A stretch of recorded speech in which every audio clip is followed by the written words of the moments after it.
Morning from the meadow.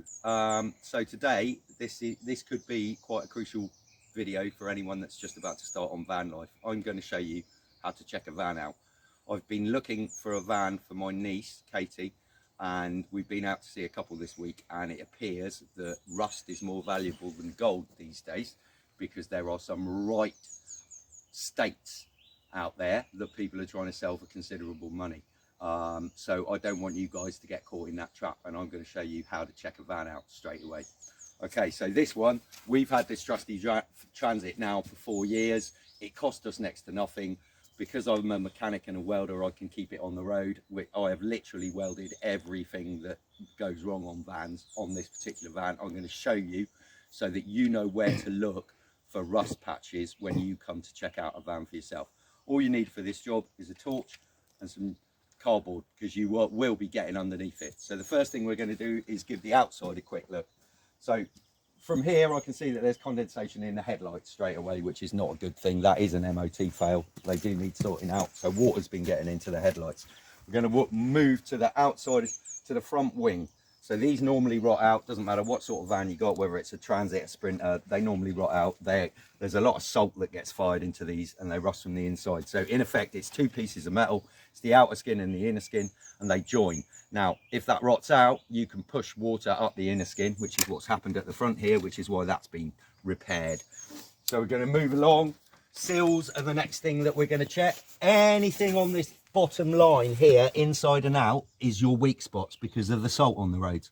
So this has been extensively patched and plated, as I said, all the way along. You can see that, you know, the salt from this winter has literally pulled some rust out on those repairs.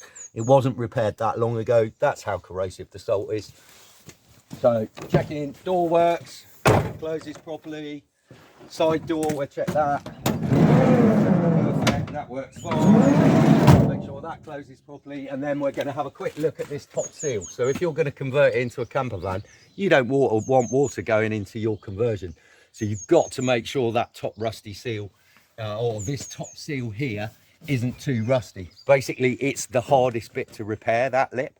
All these bits under here, the seals and on the inside, tend to be fairly flat pieces of metal. That can be a right bitch, and once you've got water inside, you're going to get mold, you're going to get all those sort of issues. So carrying along, we'll just have a quick look at the tyres. Tyres are expensive. They're about 60-70 quid a piece, so you want to make sure that it's sat on good boots. You're looking for cracks in the sidewall, you're looking for any gashes, and you're looking for a depth of tread. That's got a nice sort of 8mm depth of tread on that. That's a good tyre. So remember, you know, you want to check that all your tyres all round the van are fine.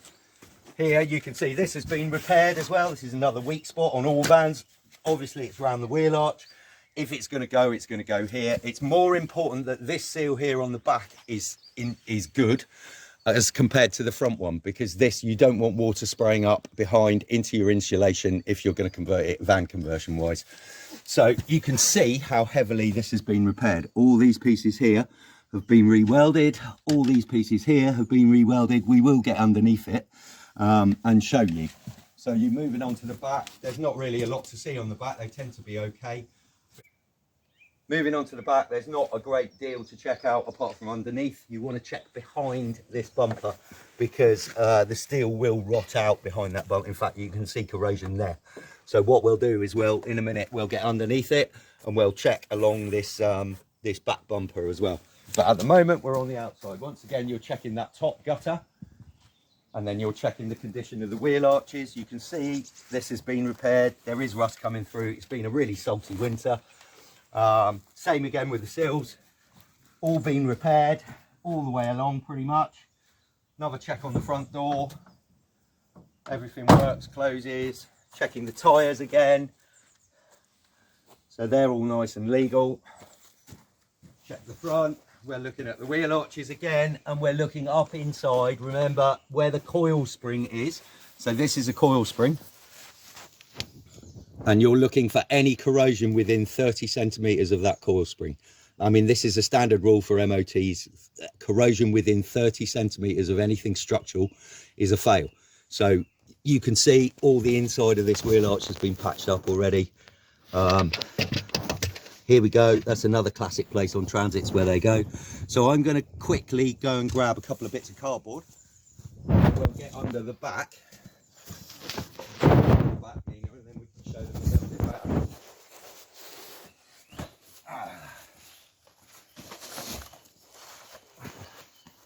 So I'll go one side, you go the other, and then we'll see what we can see.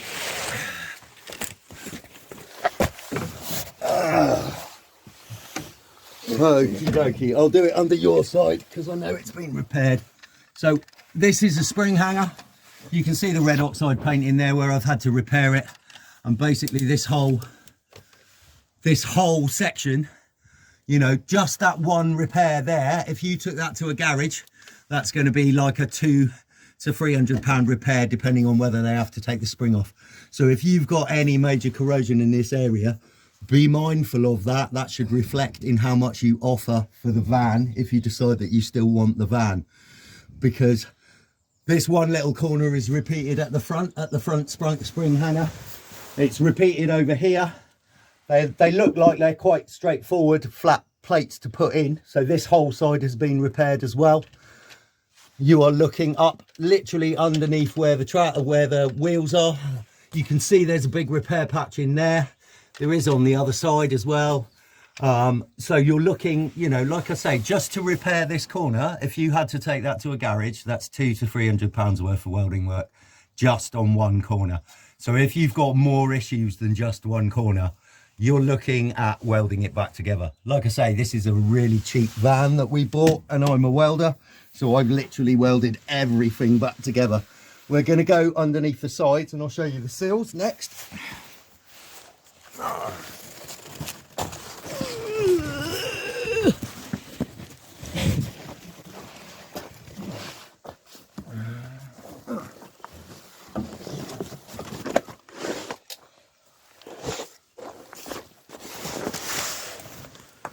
So there we go, seals wise, all the way along it's been patched. Because this is where it rots it all out basically. So all the way along, and I can see I'm going to have to repaint this again come springtime and clean it. And if you look on the other side, Nina, if you flip over, see, you can see all the way along the seals, and the structural beams had to be rebuilt. That's the door frame, and it goes all the way up to the front. So you can see how much welding goes on vans basically, and this is on all types of van. It's always the same. It's always where the springs mount, where my torch is pointed right now, on front and back, same again on the other side, and it's always these sills all the way along that go. I mean, unless you're a welder, this van's a scrapper. Well, we're under here. What we're going to have a quick look at is the condition of the brake pipes. So if you look over there, these are brake pipes that run over the top, and what we're looking for on them is serious pitting and corrosion and rust, because that will also fail an MOT. And also we're going to, well, we're here, we're going to have a little play with the prop shaft and make sure there's not too much bag in it. And these little things here are prop shaft donuts.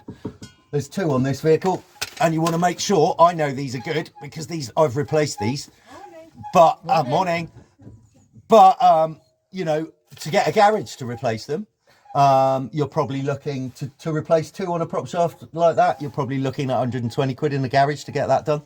You know, if you're handy with spanners, the donuts themselves only cost about 20 quid.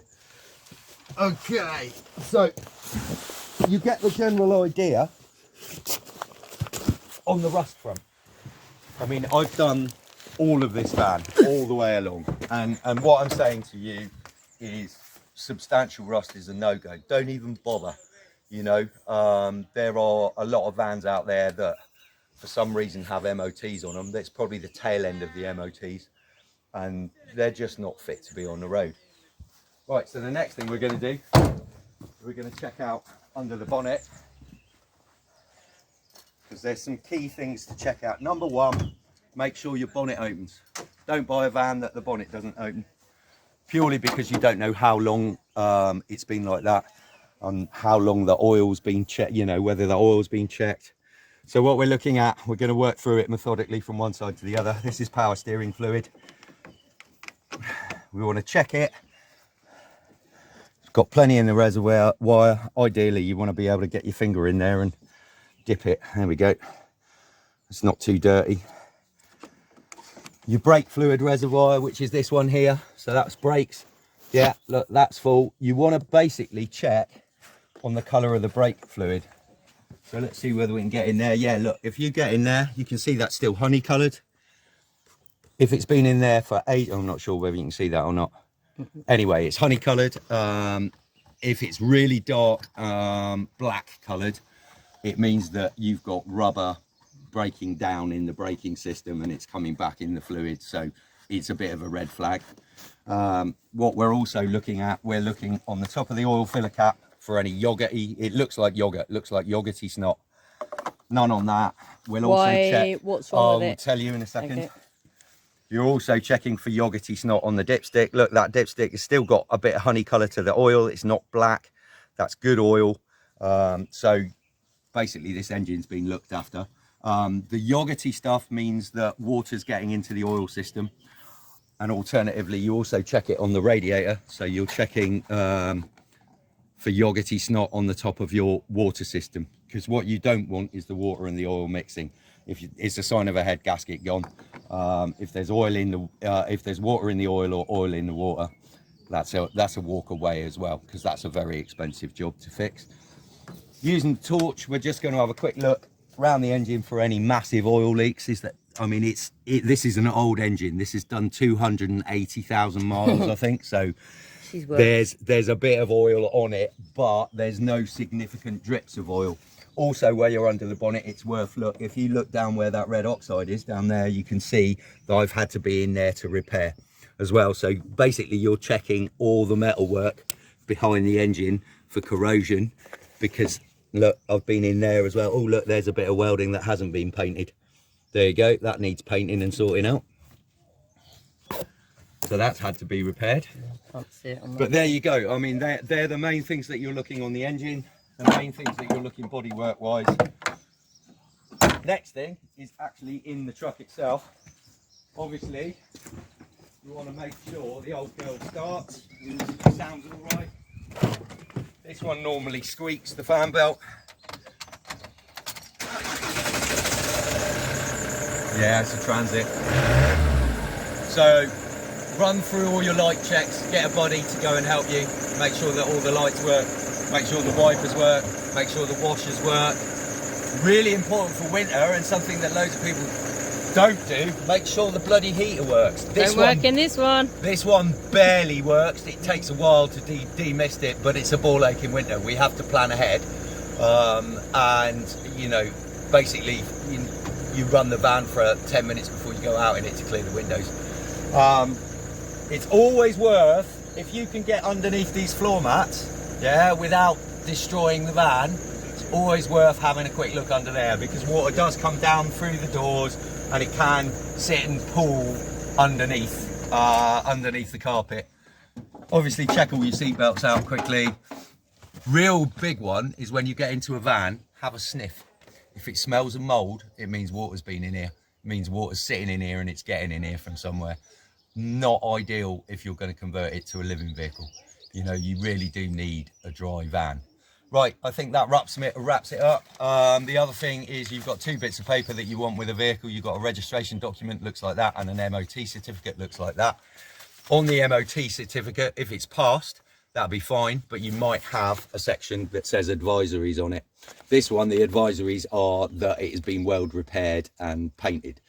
You know, that doesn't affect the MOT particularly because it's obviously passed. But what you're looking at is things like advisories, scored brake discs or brake pads sort of reaching their limit. Check it out. Check out when the MOT was done. And if 8 months later that job still hasn't been done, the person that owns that van doesn't care about that van very much. So another little red flag for you. I know it was really quick, really swift, and I yatter on quite a lot, but there are some absolute heaps of junk out there that people are wanting sort of 2 to 3 grand for. In my mind, this van, even though it's been re-MOT'd and repaired and everything's been patched up and it's legal, jump in, turn the key and drive away, is only worth about £1.5 grand tops, and that's if I'm lucky, you know. And we've been out to 2 vans this week. Both have been in the £3 mark, and both of them have been what I would have called 50 quid shitters back in the day, to be honest. Rust buckets. So be really, really careful, and take your time and check over these key points. The welding is going to be the thing that kills off any van. That's number one thing to check. Welding's expensive to get done, time consuming. It's going to cost you loads of money. It could easily add another £1,000 to your van. You know, the engines on these things tend to be really, really, really reliable now. Do some Googling on particular models of the van that you're interested in getting. Find out on whether there's a forum for them. Find out whether there's the habitual things that go wrong. This has got a Duratorque engine in it, and they've got a bit of a reputation of going wrong around about 150,000 miles. We are now on, okay, we're on 249,000 miles, and it's not missed a beat, touch wood, this van. But we paid 400 quid for it 4 years ago. I welded it back together, but my time is free to me.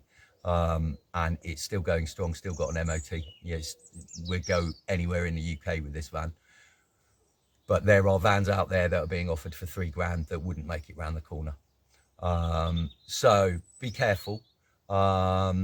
If you think this has been useful, share it to people, especially people that are just about to go and look for their own vans. And if you've got any questions, pop them in the comments section and I'll answer them, because I might have been a bit swift with this, because that is my nature, unfortunately. If you like the channel, subscribe to the channel. I've got a really interesting vintage truck, so there'll be stuff coming up on that that I'm working on next week down in Cornwall at another smallholder's place. So there'll be a bit of film footage coming from that one. Like, subscribe, comment, and don't buy a shit box. All right, guys, see ya, bye. So it's a bit of an afterthought, I'm afraid, but you've checked your van out. You're happy with it. You're happy that there's no corrosion. You're happy that everything looks visually good. All your lights work, everything works. So the next crucial part is take it for a test drive. There's a number of things that you can ascertain from a test drive. Number one, you want to make sure that it's got plenty of power. And number two, more importantly, you want to make sure that the steering and the brakes are good. I highly recommend doing an emergency stop if you can, because that will show you whether the van stops in a straight line, which means everything's good steering and brakes wise. If it pulls to one side or the other, you've either got issues from the steering point of view, ball joints, for example, kingpins maybe on older lorries, or you've got a braking issue where one brake is acting, or one side of the van is acting much stronger than the other side of the van. Remember that an MOT is only actually valid on the day that it's issued.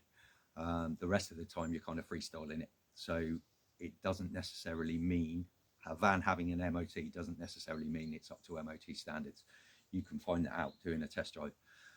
Second thing is, make sure you find a hill, because you need to make sure that van is going to get up that hill. You don't want it to run out of puff. There are some real gutless gut buckets out there at the moment, and the last thing you want is a massive queue beyond you, and irate drivers behind you, and finding yourself running out of puff. There are quite a few big hills in the UK, so it's worth knowing that your van gets up them. Yeah, from that point onwards, if your van looks good and you feel, you know, your gut tells you that it's a good thing to go for it. You've basically ticked off all those potential hazards by going through visually inspecting it and then test driving it. So hopefully you'll end up with a good one. What we need to do is try and get some of these rubbish vans off the road, because there are people, being youngsters especially, getting taken totally for a ride. Both the vans we checked out this week they wanted round about £3 for them, and as I said before, and they were 50 quid shares. So be careful, don't get conned. There's a lot of scammers out there at the moment. There's a lot of unscrupulous people. So yeah, don't be taken for a ride by them. Go through the checks that I've just shown you. Make sure, you know, like any rust is bad, basically, but you can use your judgment as to whether there's a hole you can stick your fist through, or whether it's just a bit of surface rust and it needs a wire brush and a paint. There's a big, big difference. So don't be put off. You're now armed with the skills to go and make a sensible choice. If you like the video, please share it.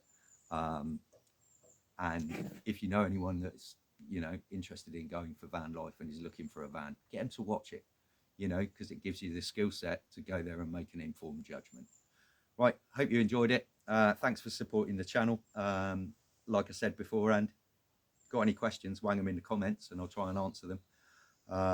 And you know, for advice and stuff. We've been doing this vehicle life for a very long time. I've seen and repaired hundreds of vans. And yeah, like I say, trying to find one for Katie, the stuff that's out there is not very good. So don't get caught with the con. Cheers, guys. Bye.